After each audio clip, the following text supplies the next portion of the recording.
Bonjour à toutes et à tous, très heureux de vous retrouver pour ce nouveau numéro de Zone Mixte, votre rendez-vous sport d'Afrique et d'ailleurs. Au sommaire aujourd'hui, le Ghana de retour au sommet avec son ticket pour le Mondial 2026, la FIFA qui secoue le calendrier international avec une idée plutôt glaciale, un mondial d'hiver permanent et la CAF qui retrouve enfin le vert après plusieurs années de déficit.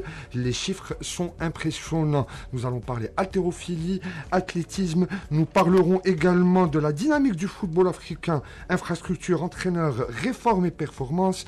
Et puis, cap sur l'Afrique du Sud, dans notre zone focus, les Springboks encore champions de rugby de Championship. Sans oublier notre revue express avant de refermer cette émission avec l'agenda de la zone. Je suis Fouzi Merad, très heureux de vous retrouver sur les ondes de Radio Africa FM. Et pour m'accompagner durant toute cette émission, Amel Bouazza, notre collègue de la rédaction francophone. Bonjour Amel. Bonjour Fouzi, très heureuse de te retrouver pour ce nouveau numéro de Zone Mixte et très heureuse de retrouver surtout les passionnés de sport. Et puis depuis Dakar, nous allons avoir avec nous tout au long de cette émission la journaliste sénégalaise Fatoumata Savané, chef de desk sport à la radio-télévision sénégalaise. Bonjour Madame Savané. Bonjour Fauzi, bonjour à vous tous et bonjour à tous vos auditeurs et vos auditrices. Bienvenue Madame Fatoumata Savané dans notre espace sportif dédié au sport africain. Vous êtes sur Radio Africa FM, vous écoutez et regardez Zone Mixte et c'est parti maintenant.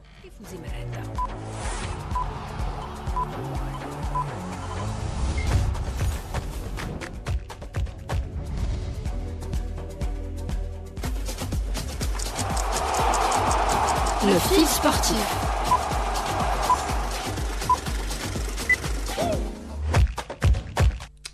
On commence comme chaque semaine notre émission avec le fil sportif, un tour d'horizon des résultats et performances marquantes de la semaine.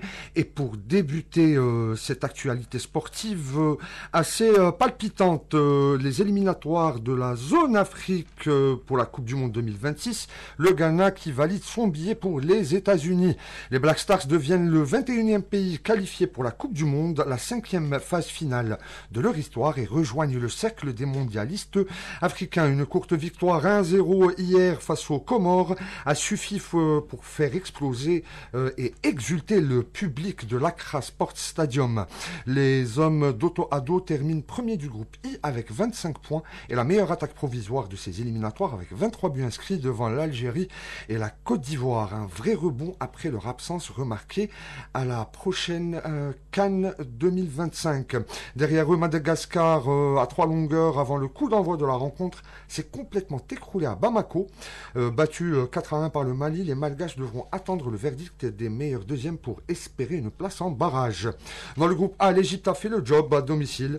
Victoire 1-0 face à la Guinée-Bissau. Les Pharaons terminent invaincus avec 8 victoires, 2 matchs nuls, 26 points au total.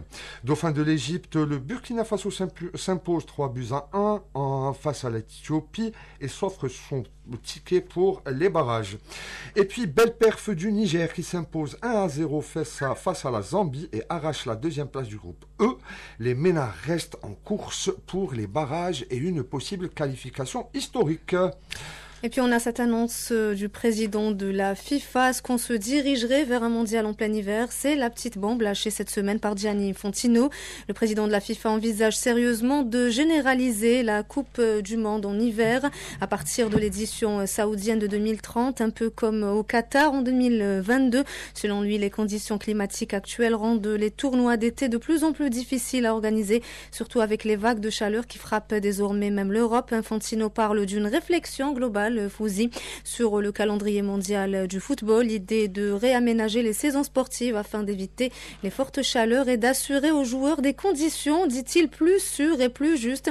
Une annonce qui fait déjà grincer des dents. Déplacer le mondial en hiver chamboulerait les calendriers des championnats nationaux, notamment en Europe où les ligues sont en plein cœur de saison à cette période. Certains y voient une dérive du modèle lancé au Qatar, d'autres un tournant logique face à l'urgence climatique. En tout cas, si la FIFA va au bout de cette idée, le football mondial devra repenser tout son agenda et le mode de fonctionnement de la discipline. Fini les Coupes du Monde sous le soleil de juillet, l'avenir du ballon rond pourrait bien se jouer en plein hiver, Fouzi. En plein hiver, Fatoumata Savané, avez-vous été surprise par cette déclaration du patron de la FIFA? Oui, c'est vrai, c'est un peu surprenant parce qu'on a surtout l'habitude de jouer nos compétitions en été parce qu'il y a les vacances, il y a la bonne humeur de l'été, il y a le soleil et ça fait partie aussi des choses qui attirent pendant ces compétitions-là. Maintenant, si c'est en hiver, je pense que c'est beaucoup de choses qui vont encore entrer dans les paramètres, mais on pense également que peut-être que ce n'est pas une mauvaise idée, mais quand même, c'est pousser les réflexions, en tout cas pour la Coupe du Monde, peut-être pour lui, déjà pour la Coupe d'Afrique, vous avez vu, on va jouer ça pour une première fois en décembre. Donc, ce qui veut dire il est déjà dans sa logique.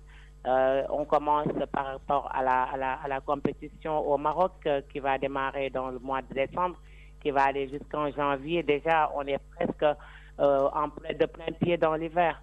Donc, disons tout simplement qu'Infantino est déjà au début de sa logique d'amener ces compétitions-là en hiver.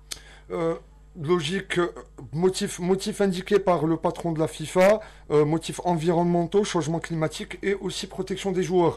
Pour rappel, depuis 98, depuis le mondial 98, 32 sélections mondiales, 2026 une première, 48 sélections. Quand on parle de mondial en hiver, Fatoumata Savané, le Qatar une première en hiver, mais en 2014 au Brésil, en plein mois de juin-juillet, c'est la saison hivernale. Et pourtant, on a eu un mondial assez prolifique, 171 buts marqués, au Qatar 172. Donc, est-ce que Infantino joue avec les mots, pour ne pas dire joue avec les saisons?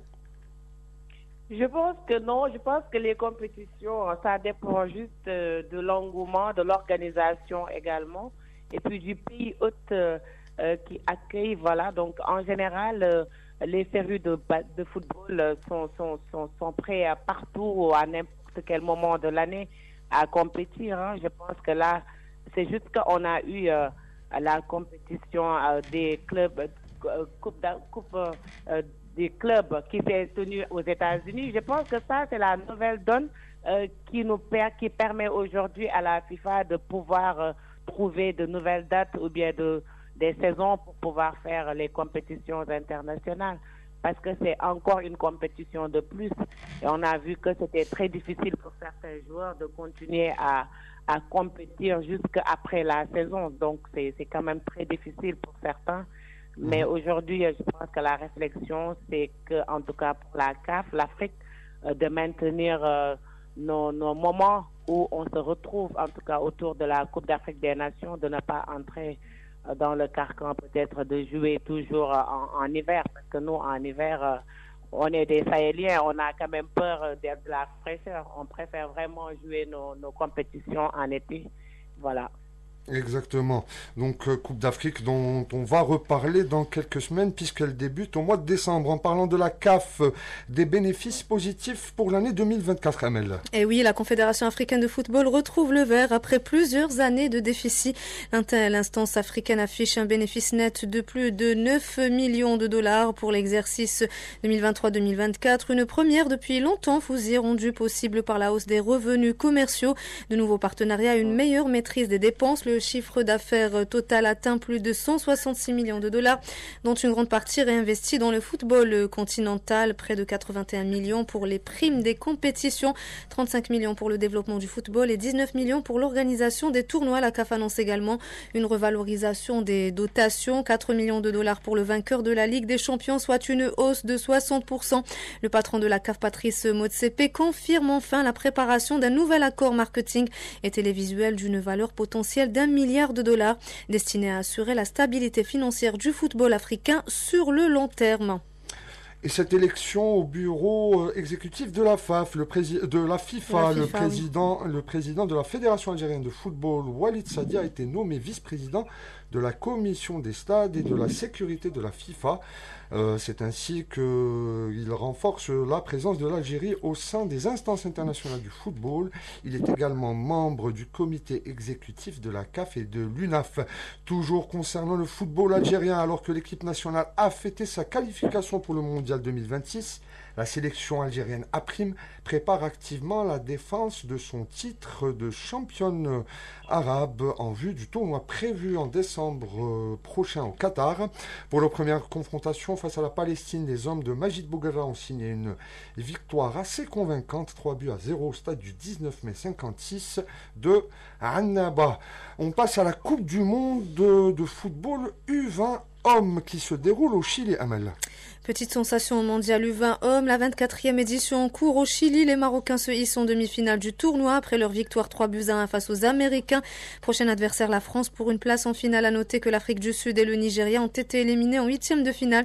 Le Ghana reste à ce jour la seule nation africaine à avoir remporté le mondial des moins de 20 ans.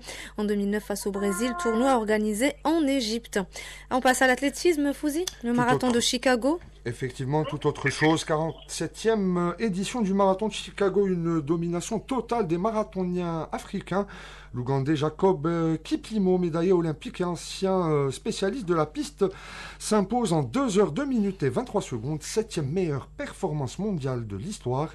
Il devance les Kenyans Amos Kipruto et Alex Masai, respectivement 2e et 3e. Chez les dames, l'Éthiopienne Awi Feissa, 26 ans, a signé une victoire éclatante, remportant son premier marathon majeur en 2 heures 14 minutes et 56 secondes, soit le 6e meilleur chrono féminin de tous les temps. Elle est suivie par sa compatriote Megertu Alimu et la Tanzanienne Magdalena Shori. La gymnastique et la petite sœur de Kailia Nemour qui fait des éclats. Sur les pas de sa grande sœur Elina Nemour brille dans sa première participation à une compétition internationale. Elle décroche sa première médaille sous les couleurs de l'Algérie. L'Algérie a pris part au championnat du bassin méditerranéen de gymnastique qui s'est déroulé à Istanbul en Turquie du 5 au 8 octobre avec une équipe composée de plusieurs athlètes. Fouzi. On passe à la Coupe du monde de cricket T20 2026. La Namibie et le Zimbabwe se sont qualifiés pour le mondial. Le T20, pour ceux qui ne connaissent pas, c'est la version courte et rythmée du cricket. Chaque équipe dispose de 20 séries de lancers, ce qui rend les matchs plus rapides et spectaculaires. Cette 9e édition du mondial se tiendra du 4 au 30 juin 2026 en Inde et au Sri Lanka. Elle réunira 20 nations. On passe au Maracan 2025 qui a vu consacrer la Côte d'Ivoire et le Cameroun chez les féminines. La Côte d'Ivoire reste sur le toit du Maracana africain, organisé du 1er au 5 octobre en Guinée-Bissau. La compétition a offert du spectacle et une belle ferveur populaire. En finale, les éléphants ont renversé le Mali après avoir été menés 2-0, s'imposant 4-3 après prolongation et décrochant leur 10e titre continental en 11 éditions. Un exploit qui confirme leur maîtrise et leur mental dans les grands rendez-vous. Chez les dames, le Cameroun écrit l'histoire. Les Lyonnaises indomptables battent le Bénin 3-1 et deviennent les premières championnes d'Afrique de Maracana. Fouzi, on passe au championnat du monde d'haltérophilie. Messieurs, dames, il s'est déroulé du 2 au 11 octobre dans la ville de Ford en Norvège. Et donc, c'est la 90e édition des mondiaux d'haltérophilie. Des résultats probants pour les haltérophiles africains, n'est-ce pas? L'Égypte termine 16e au classement général avec 6 médailles. Le Nigeria juste derrière, 18e avec 3 breloques. Côté star, Mohamed Younes, Sarah Ahmed Samir et Rahma Ahmed pour l'Égypte. Rafiatou Folchad Lawal pour le Nigeria ont porté haut les couleurs de leur pays. Les Égyptiens confirment leur suprématie sur l'haltérophilie africaine. Et un mot de rugby, le back-to-back pour l'Afrique du Sud. Les Springboks remportent le Rugby Championship 2025, leur 6e titre dans cette compétition. Ils ont battu l'Argentine 29-27 lors de la dernière rencontre au stade de Twickenham à Londres avec 19 points au terme du tournoi et malgré 2 revers, les Sud-Africains devancent la Nouvelle-Zélande au classement grâce à une meilleure différence de points. En parlant rugby, Fatoumata Savané, pourquoi le rugby aujourd'hui en Afrique, le rugby à 15, bien sûr il y a le rugby à 13 et le rugby à 7, mais si on reste sur le rugby à 15, hormis l'Afrique du Sud qui fait qui évolue sur une autre planète, pourquoi le rugby tarde à se développer en Afrique? Je pense qu'elle nous écoute pas. Fatoumata Savané? Elle nous entend pas. On reviendra Oui, après. je suis là. Ah oui, elle est là. Amel. Oui, Madame Savané, est-ce que vous nous entendez? Oui. Amel, félicitations. Vos interventions sont très pertinentes. Merci, merci. Voilà. C'est vrai que Oui. c'est vrai que le rugby, on en attend encore son développement, mais ça tarde à arriver parce que je pense que il n'y a pas assez de communication autour, mais également il n'y a pas assez d'engouement dans les différentes fédérations. Et aussi, on ne sent pas, par exemple, au Sénégal, c'est vrai, on a 5 ou 6 clubs seulement qui font le championnat. Et c'est assez peu. Et pourtant, le Sénégal a participé, par exemple, à la dernière CAN qui s'est déroulée il y a quelques mois. Oui, le Sénégal a même remporté un tournoi à 5 qui se passait sur Dakar, où il y avait quand même 5 nations. Le Mali, je pense, la Guinée, la Gambie était là également. Et je pense, si je me trompe, il y avait également le Togo ou le Bénin. Il y avait un tournoi à 5 où le Sénégal a remporté la partie. Mais pour dire tout simplement que ça reste beaucoup, surtout la promotion, mais également les moyens qui ne suivent pas trop. Et bien sûr, l'adaptation des terrains de foot en terrain de rugby, ça pose problème puisque le football est le sport roi, on le sait. Et souvent, pendant les championnats, ça peut avoir des chevauchements entre le football et le rugby. Donc, du coup, c'est un problème également d'infrastructure qui se pose, mais de promotion aussi. Financement, infrastructure et communication, c'est ce qui manque pour le développement du rugby.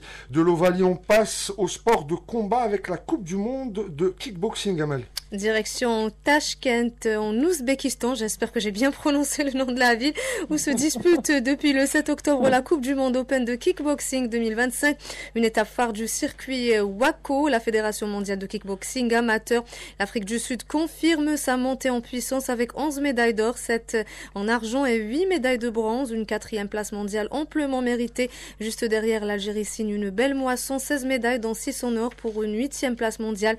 L'étape ouzbek se clôture ce soir de bon augure avant le championnat du monde senior WACO prévu en novembre à Abu Dhabi. Et on va passer maintenant à quelque chose d'un peu moins joyeux, des hommages et ces décès malheureusement. La disparition d'une légende du football algérien, l'ancien international Djilali Selmi, fait figure emblématique du CR Belouizdad, des véritables artistes du ballon rond, s'est éteint à l'âge de 79 ans à la suite d'une longue maladie. Attaquant élégant et dribbleur hors pair, le natif de Belcourt a marqué l'histoire du football algérien par son talent et son fair-play. Formé à l'OMR et la Nasser, il brille sous les couleurs du Chabeb avec lequel il remporte plusieurs titres majeurs. Championnat d'Algérie 1969 et 70 et plusieurs coupes d'Algérie et Coupe du Maghreb des clubs champions. Djilali Selmi a porté fièrement le maillot des Verts à 16 reprises entre 1967 et 1975, notamment lors de la CAN 1968. Un petit mot sur cette disparition, Fatoumata Savané. C'est toujours triste de voir des joueurs africains, surtout post, on va dire, indépendance des pays africains qui disparaissent. Ouais, des personnalités du sport, hein, de grands hommes du sport, surtout du ballon. Et puis, c'est eux qui ont tracé, disons, le chemin pour les générations d'aujourd'hui. Et bien sûr, c'est parce qu'ils ont été résilients, c'est parce qu'ils ont été patriotes, ils ont été, disons, profondément ancrés par rapport à leur pays, qu'ils ont tout donné pour ces nations-là. En tout cas, c'est des gens à qui on doit tout le temps rendre hommage. Et je pense qu'à chaque date de leur décès, on doit faire de sorte que les gens ne les oublient jamais. Et puis de leur rendre hommage. Et pourquoi pas même de faire des statues en leur nom ou bien de donner des noms des stades à pour leurs prestations, pour tout ce qu'ils ont donné à leur nation. Je pense que c'est des gens à qui on a beaucoup à redonner, surtout de la reconnaissance et des hommages pour eux. Qu'Allah le paradis, et puis voilà. C'est sur cette belle hommage de vous, Fatoumata Savané, pour le regretté Gilali Selmi, qu'on passe à notre débat dans la zone en parle.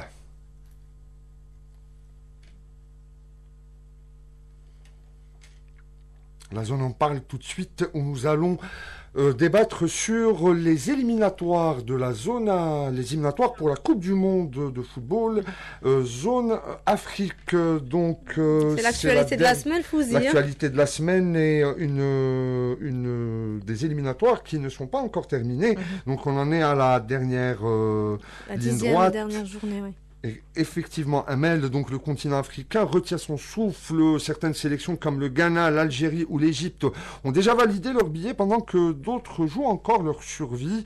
Ces éliminatoires, c'est aussi des surprises, des polémiques, des matchs délocalisés. Alors, où en est vraiment le football africain dans cette campagne? On en parle avec vous, Amel, et notre invité depuis Dakar, Fatoumata Savané, chef de desk, je le rappelle, chef de desk sport à la télévision, à la radio-télévision sénégalaise. Et aussi, on accueille Souleymane Bobo Tunkara depuis Bamako. Il est chef de la publication en langue française L'Essor. Bonjour, monsieur Tunkara.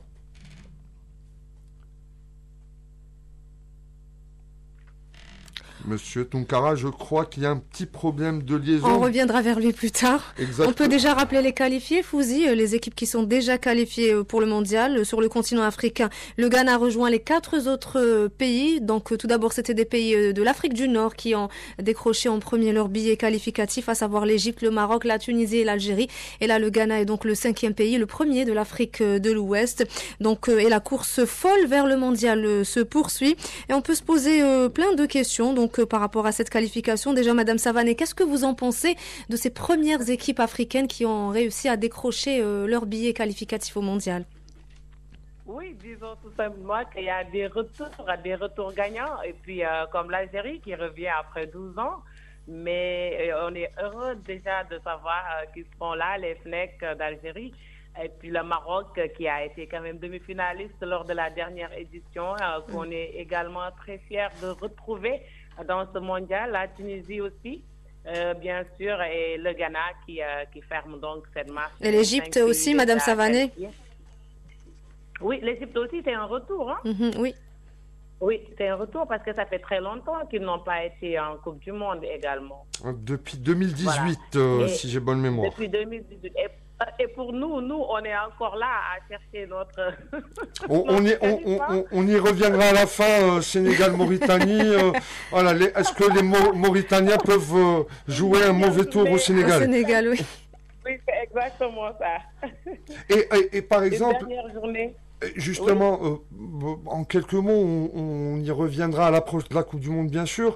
Il y a des équipes qui sont habituées depuis quelques éditions, à l'image de la Tunisie qui s'est qualifiée pour sa 7e phase finale. Malheureusement, les résultats de la Tunisie ne sont pas très probants en Coupe du Monde. Est-ce que ce format, avec plus d'équipes africaines, va donner plus de chances à nos sélections africaines, à nos sélections continentales, de faire un meilleur parcours? Oui, je le pense, parce qu'il faut dire que c'est juste une erreur qui a été corrigée, parce qu'on le sait. L'Afrique a été, disons, le continent le moins représenté dans les Coupes du Monde. Et puisqu'on a presque 54 nations, on ne comprenait pas pourquoi on était si peu représentés. Donc là, je pense que c'est une chance pour toutes ces sélections-là d'aller titiller le haut niveau et puis peut-être même d'arriver comme le Maroc dans le dernier carré d'as et pourquoi pas aller jusqu'en finale.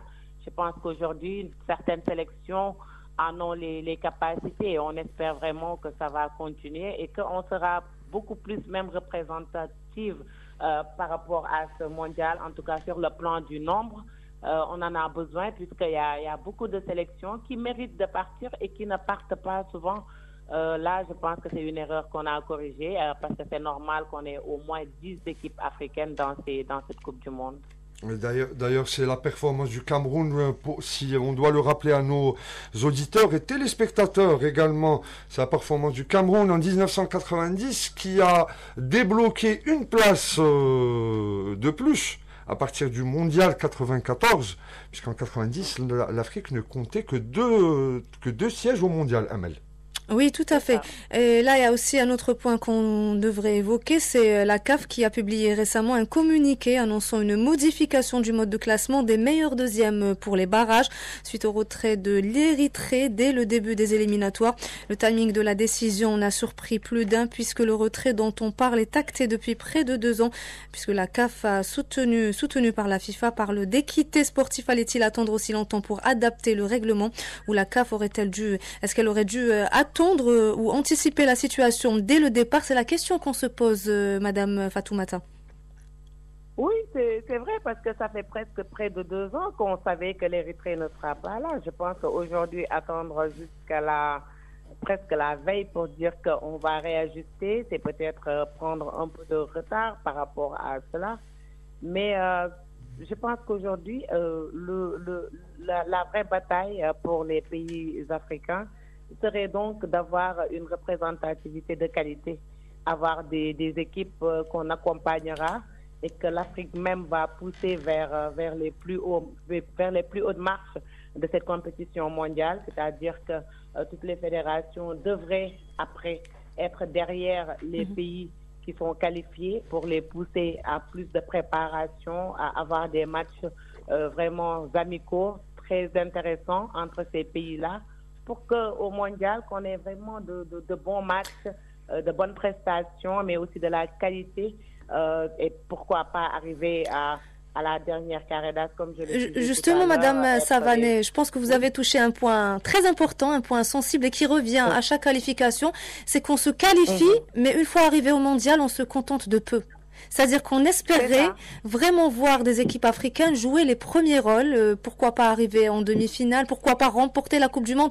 C'est-à-dire que c'est le même problème qui revient à chaque fois, on se contente de la qualification. Et aussi exactement. Et pourtant, on a des joueurs de qualité, on a des joueurs qui sont dans les meilleurs championnats du monde et qui font de très bonnes choses là-bas. Donc aujourd'hui, je pense qu'il faudra avoir une solidarité africaine derrière tout ça, et que la CAF même essaye d'accompagner ces équipes qui vont réussir à aller au mondial, à les aider, à les octroyer beaucoup plus de moyens même, et puis leur créer les conditions de préparation idoines. Par exemple, avoir de grandes affiches de préparation pour les pays européens qui n'ont pas accédé également au mondial, de pouvoir faire des matchs amicaux avec les pays africains qui sont qualifiés, et pour avoir beaucoup plus de matchs dans les jambes, pour être beaucoup plus performants au mondial. Et je pense que ça, c'est une bataille qu'il faudra, remporter par rapport à la CAF, mais aussi à toutes les fédérations africaines. Vous parliez de manque d'infrastructures au Sénégal en particulier, puisque vous êtes sénégalaise, Madame Fatoumata Savané. Concernant le rugby, également le problème s'est posé durant ces éliminatoires et ça a permis de mettre encore plus en évidence, en lumière ce problème récurrent. Plusieurs sélections africaines ont dû accueillir leurs matchs à domicile dans d'autres pays, faute de stades homologués par la CAF ou la FIFA. Est-ce que cela fausse, selon vous, en partie cette compétition, et plus globalement, comment expliquer qu'en 2025, autant de nations africaines ne disposent toujours pas d'infrastructures qui répondent aux standards internationaux? Fatoumata Savané. Oui, c'est vrai que c'est une question très intéressante, puisqu'on le sait, à part le Maroc, l'Algérie, les pays nord-africains, l'Égypte ils ont de très bonnes infrastructures, contrairement à l'Afrique noire, à l'Afrique de l'Ouest. On a toujours des soucis par rapport à ça. On a vu le problème avec la Côte d'Ivoire à la veille de la CAN 2024, où on avait des stades inondés. Donc, c'est un problème. Et même pour nous, hein, au stade Léopold Senghor, par exemple, c'était rénové. Et au moment de l'homologation, on nous dit que c'est un stade non homologué par la FIFA. Donc, c'est des problèmes sérieux. Aujourd'hui, si on veut aspirer quand même à être premier au monde ou bien à remporter la Coupe du Monde, il serait vraiment important que nos autorités prennent cette question-là à bras le corps, puisque sans les infrastructures, il n'y aura point de performance. C'est la réalité qui est là. Il faut voir les pays qui sont très développés au plan du football, c'est parce qu'ils ont tout. Des infrastructures de qualité qui répondent aux normes internationales, mais aussi, disons, un suivi même par rapport à ces infrastructures-là. Et ça pose problème. Je pense qu'aujourd'hui, s'il y a des sélections qui vont vers d'autres pays pour jouer leur match de qualification, c'est parce qu'il y a un problème déjà. Et ça, c'est au niveau de nos autorités, c'est au niveau de nos États, de nos gouvernements d'accompagner le sport. Puisque vous le savez, ce n'est plus maintenant jouer seulement au ballon, c'est un problème de géopolitique, c'est un problème de stratégie, c'est un problème également de diplomatie internationale. De savoir que le Sénégal va aller au mondial, c'est énorme. Et puis, il y a beaucoup de reconnaissance derrière.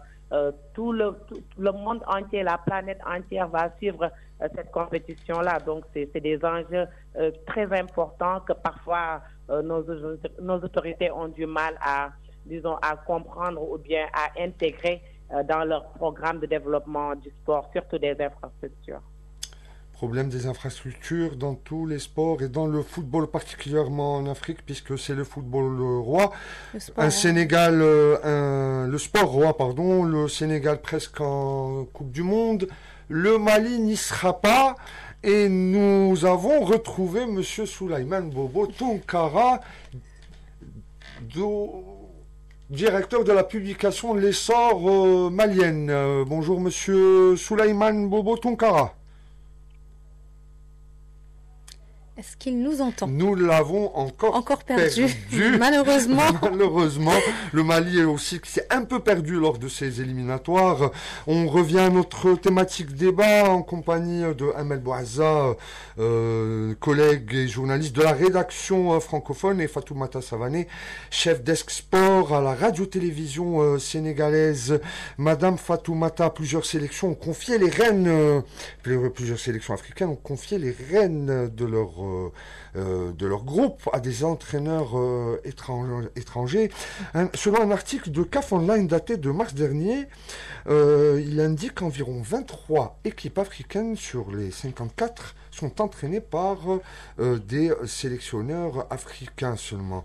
Est-ce que cette tendance se traduit vraiment par un saut de qualité ou bien tout simplement un manque de confiance dans les techniciens locaux? Oui, nous, on a fait, disons, cette rupture-là depuis quelque temps. Hein. Après Aliou Cissé, on a juste pris Patia pour dire que l'expertise locale aussi est là. Hein. On a de grands techniciens au niveau africain. Peut-être, je ne sais pas si certaines sélections n'ont pas vraiment confiance en leurs locaux. Mais je pense qu'aujourd'hui, on a beaucoup de qualité et puis beaucoup de performances par rapport à nos sélectionneurs qui sont du pays d'origine, parce qu'il y a également cette fibre patriotique, hein, parce que tout simplement, quand on est entraîneur et qu'on fasse partie du pays, on est vraiment dans la moule du pays, on est vraiment dans tout ce qui s'y passe, on n'est pas un peu en retrait, alors que c'est ce qu'on sent par rapport aux autres sélectionneurs étrangers.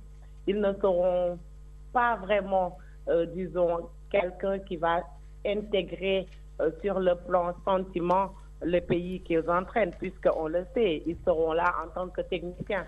Alors que si vous êtes un technicien, par exemple, sénégalais, Pape Thiaw, par exemple, il n'aura pas le même sentiment qu'un autre sélectionneur qui n'est pas africain pour le Sénégal, parce qu'il y a beaucoup de paramètres qui entrent en jeu. Il y a le sentiment d'appartenance, il y a la compréhension même des sentiments, de la langue. Tout ça, ça entre en jeu. Et aujourd'hui, ce plan sociologique-là, peut-être qu'on n'en parle pas trop, mais par rapport aux entraîneurs qui sont du pays, on voit également qu'il y a beaucoup plus d'investissement humain. On le voit avec Regragui du Maroc. On l'a senti avec Belmadi, même si c'est vrai, il n'y a pas eu beaucoup de réussite. Mais quand même, il y a un plus, toujours un plus avec un entraîneur local. Ibrahim Hassan, manager de la sélection, et son frère, le sélectionneur Houssam Hassan. C'est vrai. Pour l'Égypte. Et puis, il faut dire tout simplement que c'est un problème de... Je ne sais pas comment ça... Je ne sais pas si les fédérations en prennent conscience, mais quand même chercher l'expertise locale ou le placer au devant de la scène et ayant peut-être un technicien étranger comme adjoint, même ça peut aussi faire les choses. Hein. Mais si on laisse en rade nos propres sélectionneurs, notre expertise, de comment arriver à leur donner de la confiance, comment arriver à leur montrer que le pays a besoin de vous, ça aussi c'est une question. C'est une question dont on pourra débattre, sélectionneur local ou étranger pour les équipes nationales africaines. C'est un débat aussi qui est récurrent depuis quelques années, Amel. Oui, tout à fait. Donc, Fouzi, c'est la question qui reste posée. Et je pense, comme vient de dire Fatoumata Savané, il faudrait redonner confiance au sélectionneur local ou que chaque équipe puisse être entraînée par son propre sélectionneur, histoire de mettre en valeur déjà les compétences locales et puis de prouver qu'on peut très bien s'en sortir par soi-même. Avant de clore cette thématique débat, là, une dernière question. Vous y avez un peu répondu au début, Madame Savané. Finalement, avec 9 groupes, seuls les premiers qualifiés directement et les meilleurs deuxièmes repêchés. Ce format de qualification, banco ou pas banco? Oui, c'est vrai que si on parle des 9 qui vont se qualifier directement, et puis les 4 meilleurs deuxièmes qui vont également jouer les barrages, et puis des barrages qui sont très très difficiles puisque c'est au bout d'un tournoi intercontinental que ça va se passer. Donc des barrages où on aura des pays africains mélangés avec des pays par exemple sud-américains. Et puis voilà, ce sera quand même des barrages très difficiles, puisque vous pourrez avoir par exemple le Mali qui va jouer peut-être contre le Venezuela, des matchs qui promettent certes, mais ce sera quand même très difficile dans ce tournoi-là, si on y rajoute les déplacements, si on y rajoute tout ce qu'il y a autour. Mais je pense quand même que c'est finalement très compliqué pour les deuxièmes, pour ce barrage en tout cas. À mon niveau, on aurait pu simplifier vraiment, prendre directement les deuxièmes qui ont plus de points derrière les premiers qui sont déjà qualifiés. Et pourquoi créer encore ce barrage? Et pour moi, c'est quand même difficile, même si ils l'ont mis en place, je pense que c'est quand même très difficile pour les équipes. Effectivement, ça rajoute de la tension puisque ce sera des matchs officiels qui, pour rappel, seront programmés dans un format de mini-tournoi, demi-finale-finale au mois de novembre. Oui. Donc c'est avec cette question que nous refermons notre thématique débat. On passe tout de suite à notre focus zone.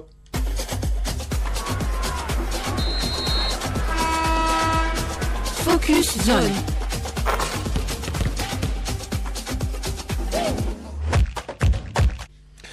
Un focus zone consacré cette semaine à la sélection sud-africaine masculine de rugby à 15. L'Afrique du Sud, championne du monde en titre, continue de régner sur l'Ovalie.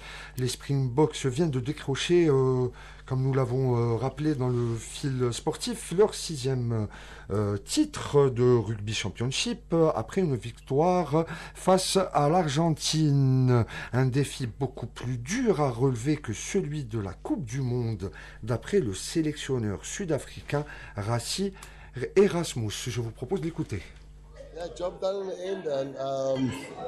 Le travail est fait. En tant que joueur, on ne sait pas si on disputera un autre rugby, championship ou pas. En équipe, nous avons remporté le Tri-Nation.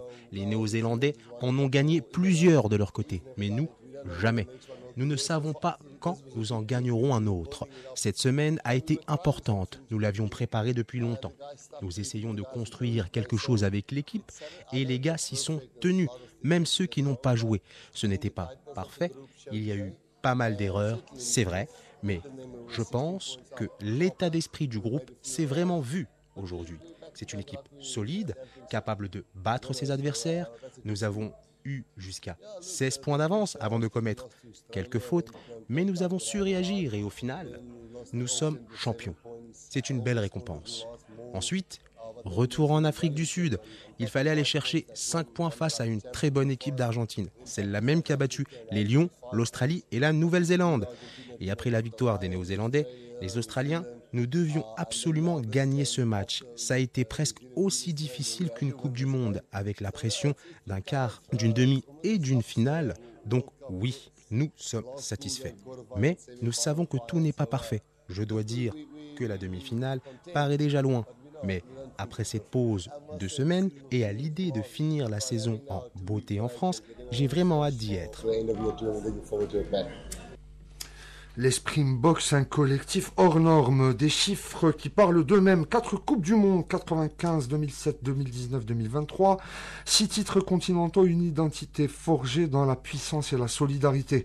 Le rugby sud-africain n'est pas qu'un sport, c'est une culture, un symbole d'unité, de dépassement de soi. Mais cette domination sud-africaine ne doit pas masquer une autre réalité. Le rugby africain avance, la dynamique continentale s'affirme. La Namibie et le Zimbabwe seront bel et bien présents au prochain mondial 2027 en Australie. Les Springboks appartiennent à tout un peuple, un collectif symbole de l'unité nationale, de la fierté et de la réconciliation, notamment grâce à la vision de Nelson Mandela qui a utilisé le rugby comme un vecteur de convergence et de rapprochement après l'apartheid. Les Springboks montrent la voie. Derrière eux, d'autres sélections africaines veulent exister à l'instar de l'Algérie, 3e de la dernière CAN 2025, ou bien du Sénégal et de la Côte d'Ivoire, pour se structurer et prouver que l'Afrique peut rivaliser avec les grandes nations de l'hémisphère sud. Le rugby sud-africain est un modèle pour le continent, comme le souligne Aïb Azouz, ex-directeur général de la Confédération africaine de rugby. Il a été contacté par Amel Bouazza. Je vous propose d'écouter. Bonjour à tous. Tout d'abord, l'Afrique du Sud est championne du monde en titre. Donc c'est un pays qui est extraordinairement bien formé. Il y a une politique sportive qui est extrêmement importante, et en particulier sur le rugby. Il faut savoir qu'au départ, le rugby est un sport de colons, puisque c'est les Blancs qui jouaient au rugby au départ en Afrique du Sud. Et depuis plusieurs années, les locaux jouent énormément. Et aujourd'hui, on retrouve une majorité de personnes de couleur dans l'équipe nationale sud-africaine de rugby. De plus, la politique au niveau national fait que le rugby est inscrit dans les universités et les différentes écoles, ce qui permet d'avoir un nombre important de joueurs potentiels et donc un nombre de joueurs qualitatifs aussi très important. Plus on a de joueurs et plus on arrive à récupérer un échantillon de qualité.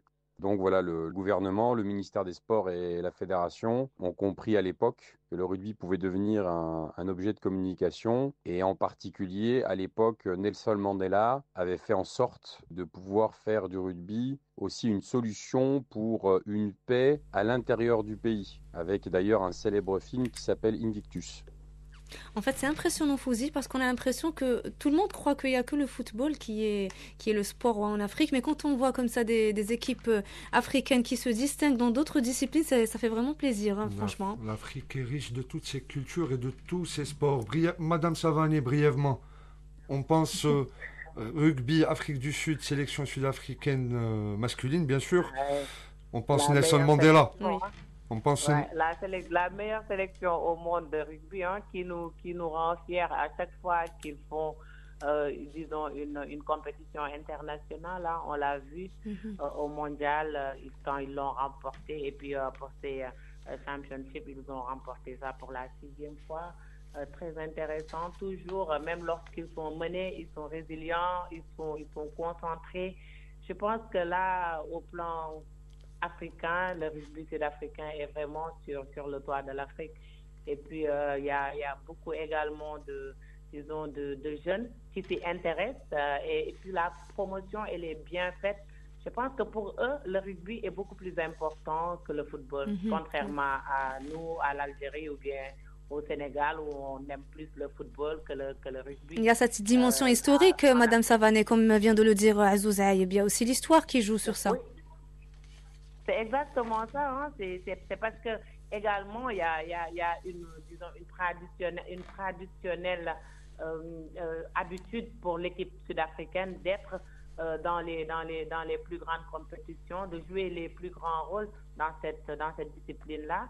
Et ce n'est pas qu'aujourd'hui, parce que pour ce championship, ils l'ont remporté pour la 6e fois. C'est juste la Nouvelle-Zélande qui est devant eux avec 20 titres, mais ça veut dire que l'Afrique du Sud, sur le plan rugby, est très redoutée par rapport aux autres pays européens. Par exemple, l'Angleterre, à chaque fois qu'ils sont devant l'Afrique du Sud, ils peinent à gagner. La France également en a payé les frais. Pour dire tout simplement que l'Afrique du Sud est une des meilleures équipes au plan rugby au monde pour l'instant, et je pense que ça, il faudra que ça fasse tache d'huile dans les autres pays d'Afrique, et pourquoi pas essayer d'aller en Afrique du Sud pour certaines sélections, de voir les meilleurs qui sont au monde et puis d'apprendre avec eux, et pour revenir aussi dans nos pays et essayer d'être aussi performants. Je pense qu'aujourd'hui, c'est l'Afrique du Sud qui représente la vitrine de cette discipline pour l'Afrique tout entière. Effectivement, on passe tout de suite à l'agenda de la zone.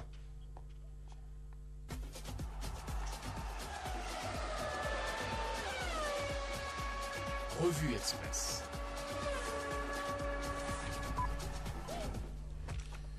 L'agenda de la zone, donc à suivre cette semaine, les rendez-vous marquants du football, donc la suite et la fin de la 10e journée de la phase de qualification pour le Mondial 2026, la zone Afrique, le duel à distance entre le Cap-Vert et le Cameroun, le Sénégal y est presque qui doit battre la Mauritanie, du football également, deuxième rencontre préparatoire pour l'Algérie à prime face à la Palestine, de la gymnastique artistique et le début des mondiaux à partir du 19 octobre, à suivre l'espoir de tout un continent, la championne olympique Kalia Nemour au bar asymétrique bien sûr, et aussi du hockey sur gazon avec la Coupe d'Afrique 2025, 12e édition masculine et 9e édition féminine qui se déroule en Égypte. Madame Savané, un petit mot avant de se quitter. Malheureusement, le temps s'est égrené trop vite.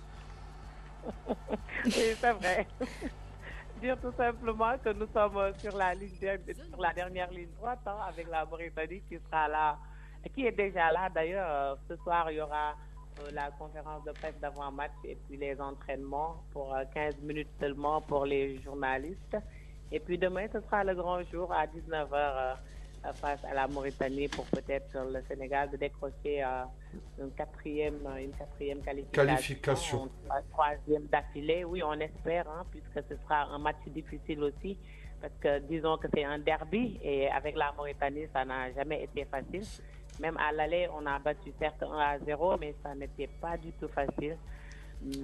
On espère tout simplement qu'à Dakar, on fera la fête demain à 20h. Assurément, vous allez faire la fête et bonne chance au Sénégal et à toutes les sélections qui restent. Merci beaucoup Fatoumata Savané, chef desk sport à la radio-télévision sénégalaise. Merci à Ahmed Bouazza de m'avoir accompagné pour ce numéro. Je vous dis à très vite pour une nouvelle émission de Zone Mixte. Bye bye.